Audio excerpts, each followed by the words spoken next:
just getting off work. Just got home.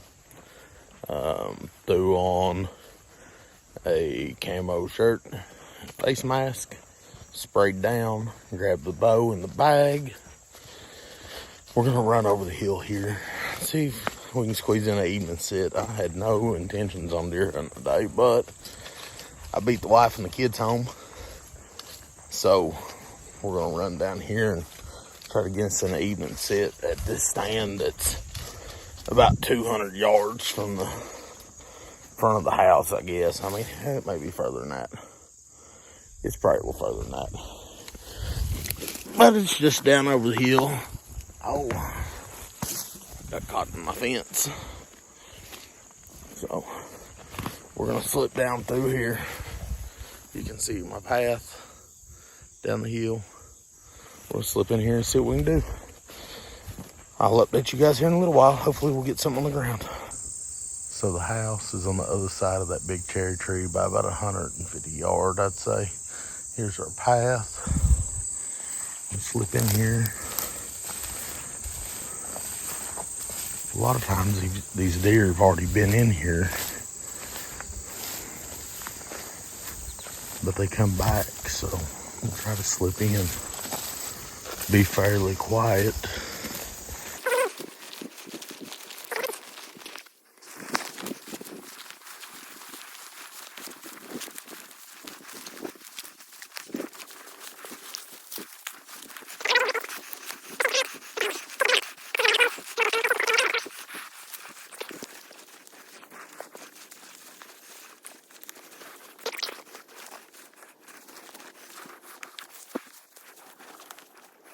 We're really close to bedding right here, so I have to be pretty quiet.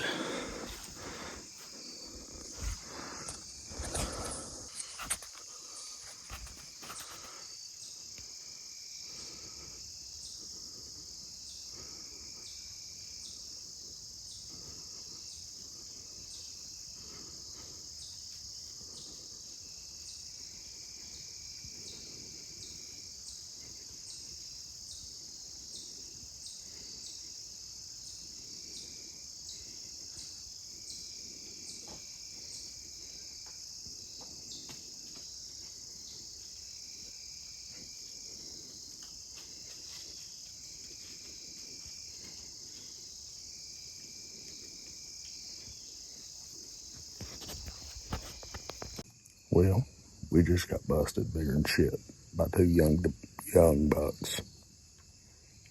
Is what it is. I tried to step back behind my tree. They were behind a bunch of brush. When I stepped down there and I just seen something move and froze. I was about to go stand. So I stepped back behind my tree and they went up on the hill or down the creek, one of the two, and blew 3 or 4 times. But I'm not sure where they went. Because I stepped behind the tree, I should just stayed there and watched. But I was trying to get outside him and he had me pinned out wide open.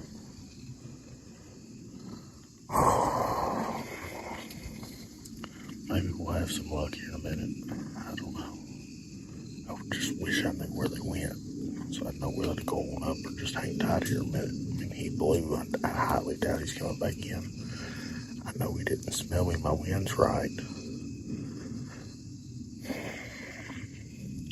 He just seen me. And then when he looked away, I stepped behind the tree, and when he looked back, didn't see me. He took off. If I'd have been here 15 minutes and 15 minutes, they'd have never known I was here. I'd have been at my stand. So, all right, let's see if we can get in the stand this time. I mean, we're right at it. It's just horrible luck.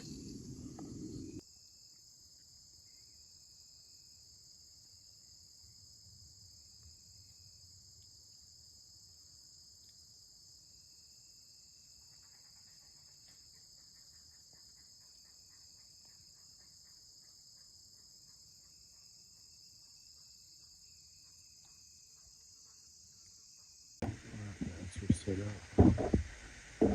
Come out of this brush here, 5 feet. Right here. Come right here. Right there. Now it's standing directly on it. Standing right over there before you were saying that.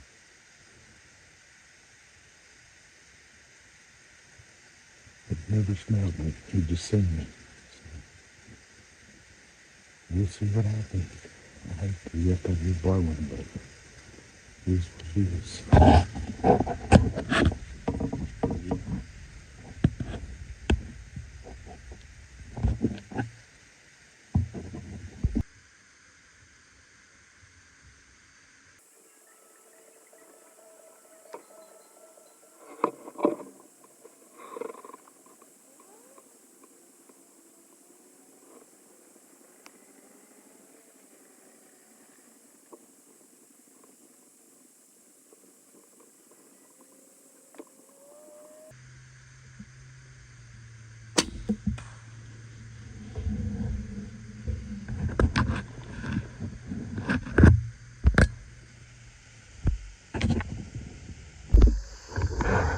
So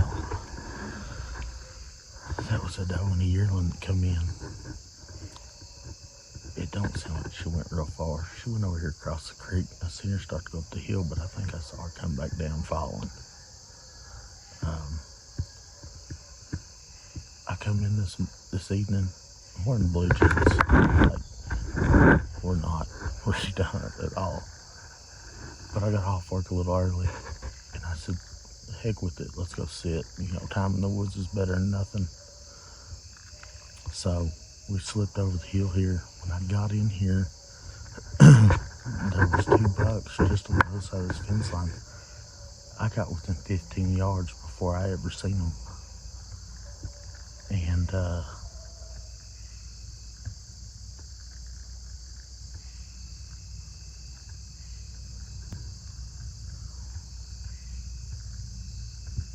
anyways, I got within 15 yards before I ever seen them. And I got it on video. They seen me, kind of eyeballed me there for a minute. I stuck my phone in my pocket, so I went moving around. Got a good video of a young buck, and there was another one behind him on the other side of the fence still. I had a doe shoot across this hill over here ahead of me. I don't know, 15, 20 minutes ago. Then I seen these 2 cross the creek about 150 yards down. I heard the water splash, looked up and seen them coming. Well, she comes in here, and I don't know if it's on video, but I hope it is. She pins me down on this fabric so the kids could hunt with me and they could move around, you know, not spook everything. It's only been in here like 2 days, so she really pegged on that. I wasn't even standing up. I was still sitting. She pinned down on that, so I know she couldn't see me. I mean, it's shoulder high or better. And she started working back this way, and I was like, well, I better get drawn because she's already on me. So I draw, and she doesn't get nowhere near where I thought she was coming. I've not ranged where she's at, where she was. I kind of guessed. And I'd been drawing for forever till she stepped over here. And she jumped that fence and was over there on the creek bank. I'm gonna guess it's 35 yard, 40 yard. And I just settled down on her and squeezed, and it sounded like a really good hit. I'm gonna give her some time because I didn't see her fall. I think I seen her falling back down that big hill, but I'm not 100%. So I'm gonna give her some time. I'm gonna watch my video. I may go back up here to the house and eat dinner. I don't know if you can hear it in the video or not, but my wife pulls in with AC/DC music blaring or something up here. I mean, just wide open. She's coming in the driveway with the kids, so I guess they were jamming out. And,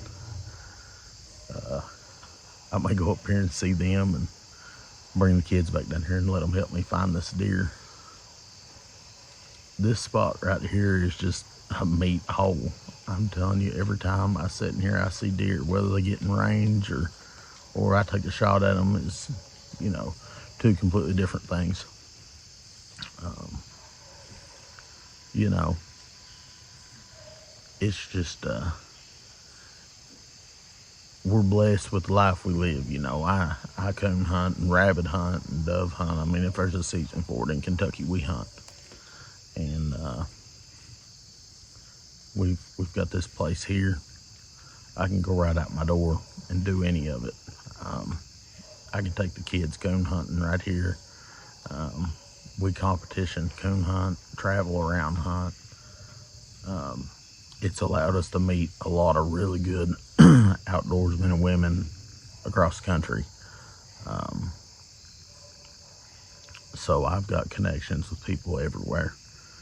And this year, as soon as I get tagged out here, we're going to start pounding the roads and traveling, doing some public land hunting. So super excited for that. We've already did one overnight stay somewhere and hunted here in Kentucky, and we had a good time. We seen some deer, just nothing we wanted to shoot. It was early in the year, a bunch of small bucks, nothing we wanted to tag out on them. We were a long way from the truck, so we weren't shooting no does. We weren't on no meat wagon trip, so. But this place here, I've set 4 times, and 2 of the 4 times I've shot a deer. So I'm really hoping this was a good shot. Like I said, I'm gonna get off here and review the video footage right now, and I'll update you guys and see what I think.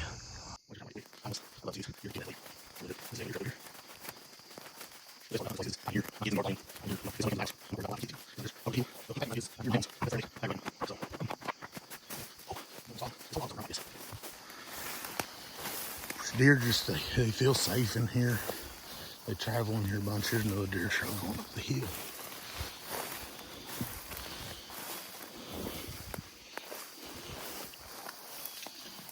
So.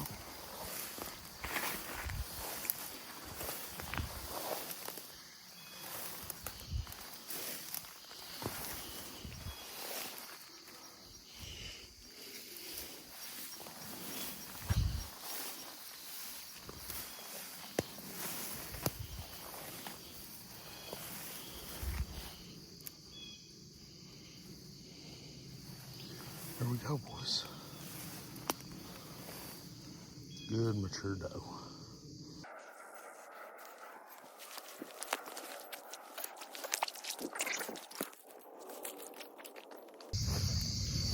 This is what it's all about, guys. It's good, healthy, big doe. You know, we're not 100 yards from the stand, and she's dead. Now the real work begins, the gutting and cleaning and getting everything done. I may drag her down to the road and come get her down there. I think I'm closer to the road down here than I am going back toward the house, but boy, she's a big healthy doe. So yeah, remember guys, shoot what makes you happy,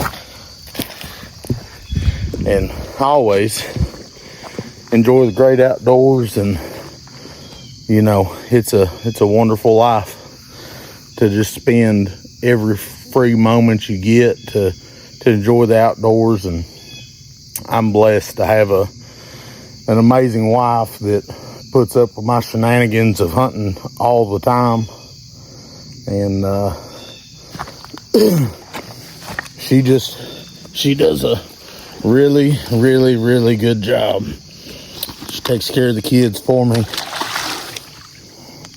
And she was hard quartering away. Shot right there. Come out up in the front, about right here on the other side. So it was a quick death. Like I said though, I've got a wonderful wife. She puts up with my shenanigans. So she lets me run these hollers and hills and chase these dogs, and I can't ask for no better out of her. So All right, guys, it's time to get to work before the flies get to work. I may set you up a time lapse on the gutting process and all that. I don't know. We'll have to see what we come up with. Thanks again. So that was 9 minutes, and we've got her gutted. I need to get her out of here and get her washed out. Where she was quartering away, we hit some guts. We hit the liver and both lungs. So I've got to get her cleaned out and get her out into this holler. The flies are starting to come. Y'all have a good night. All right, guys, we're back in here recovering. I brought my daughter with me. We're strapped up. We're gonna get back out here to the road. You get up there by that big tree, Ella, we got to turn left down there in the, yeah, we got to turn down in the creek there.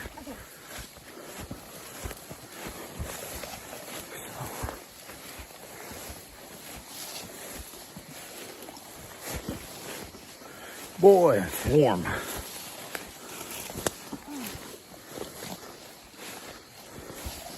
Be careful going down that. It's steep. This harness I bought at Walmart, I love this thing. So much easier than hanging on to them. It's way easier on your hands. Watch out, girl.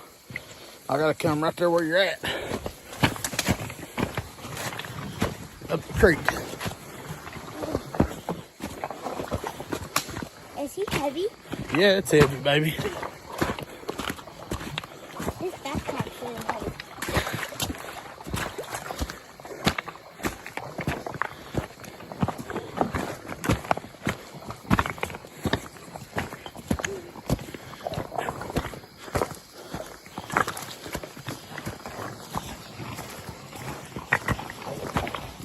Nothing better than this right here.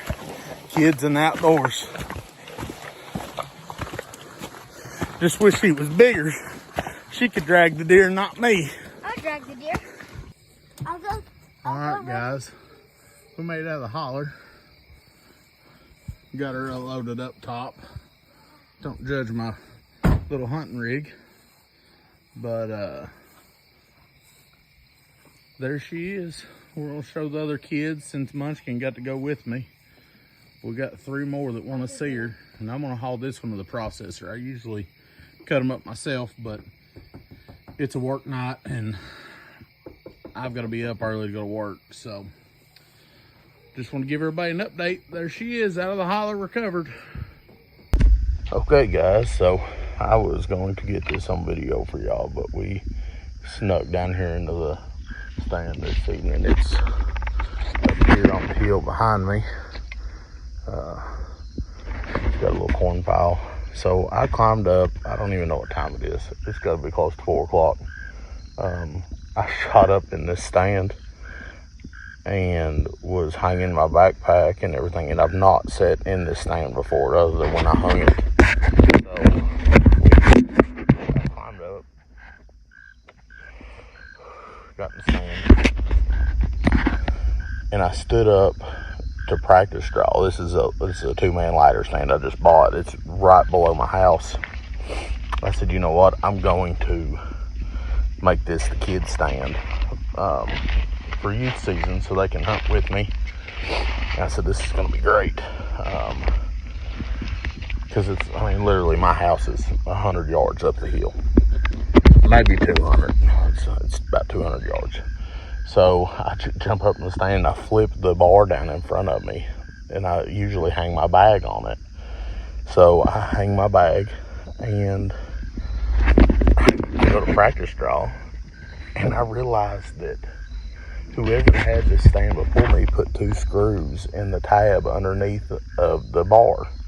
So it has the bar elevated, which would be great for rifle hunting a field or something. You'd have a really steady rest.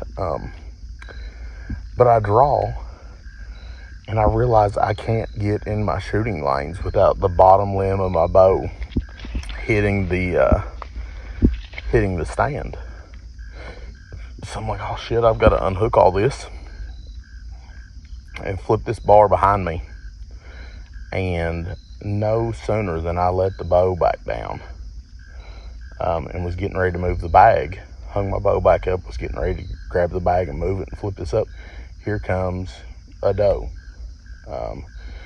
And she comes in and she's hardcore checking me out because I'm nowhere near ready. I mean, I've not got my face mask on yet. I've not got nothing done. So I get my bag slid over just enough. I kind of get down behind it. I pull my mask up on my face, reach back around the tree, grab my bow. Luckily, I've got an arrow in it already. And then I take that bag and I scoot it to my left, and my shooting lane's to my right. And I scoot it over, and she's hardcore checking me out, going back and forth. And I was like, I'm gonna shoot underneath of this rest. That's what I'm gonna do. I'm gonna shoot underneath of it. And so I've got the bow at full draw, and I'm sliding my bag over with my bow. And she steps into the shooting lane, and I shoot. And I really thought it was a bad shot when I first saw the arrow go in. I didn't look like I had much penetration at all. But she run up the fence row here, went up, turned back, was coming back to me, so I grabbed another arrow. I was going to stick another arrow in her. And I grabbed the other arrow, and I come back at full draw. She's running back down the fence, and this creek's deep. And she just jumps off in the creek, and just a big commotion in the creek. So this is my first year hunting this property. We just moved here. I've got some small bucks, but this place is absolutely overrun with does. I mean, it's just ungodly. So I'm interested to see how the shot was, what exactly happened, because there she is. And but she's dead. I mean, she died really fast. The stand is, I can see the stand from right here where I'm at. So this is the first kill of 2023 with a bow on my own piece of land, and I am super excited about it. She is a very mature doe. We'll get moved around here where we can get to her. She's there. Get over here. Oh my God, what do I get? So, try to wait for her out here. Yeah, she did. Yeah, boy. Kentucky slickhead. Right here at the house. I'm super excited. I'm so glad to kill this on my own place. So, it's going to be a good... It's a heck of a drag back out of here, honestly. It's awful, but it is what it is. So when I shot this doe, it looked like I did not have very good penetration. I just pulled her out of the deep water hole right here. Looks like for a quarter and away shot, I was about right, just a touch high. It didn't penetrate. I'm assuming my arrow somewhere here in the creek. I'm gonna look for it. This is where she ran into the creek. Right here, I've got blood right here, right there, and I just happened to see her fall. I just knew where she fell. So I was kind of skeptical with how much I had sticking out there that I did not make a good shot, but I was ready for a follow-up when I seen her crash over into the creek. So it's always important to try to be as ethical and make clean, ethical kills. And you know, she's not no Boone and Crockett buck, but that's okay. I've got 4 kids. I've got a wife, and I've got a big family. And this deer is going to be put straight in the freezer, except for the good back straps we're going to have tonight as soon as I get her cut up. As always, shoot what makes you happy, keep the freezers filled, and enjoy the outdoors. Thank you, guys.